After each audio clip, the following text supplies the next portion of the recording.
ભાઈ આ જો ને મીશોમાં 500 રૂપિયાનો ડ્રેસ છે, મને લેવો છે, મને દે ને 500 રૂપિયા. બેન મારી પાસે કઈ પૈસા છે ને, મારી પાસે કઈ પૈસા નહીં માંગવાનું, હું તો આઈ લો. જો મારા ભાઈએ મને 500 રૂપિયા ન થાય, પણ હવે તું જો ભાઈ હું કરું છું આ 500 રૂપિયા હાજર.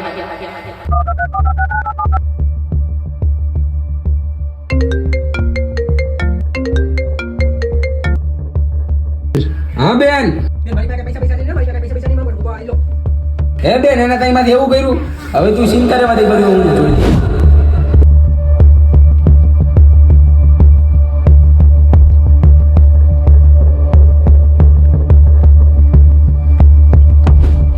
ભાઈ મયાભાઈ નું કારખાનું ક્યાં? ભાઈ મયાભાઈ નું કારખાનું છે ને, એ જો ઓલું તમને ખાતું દેખાય એની ઓલી બાજુ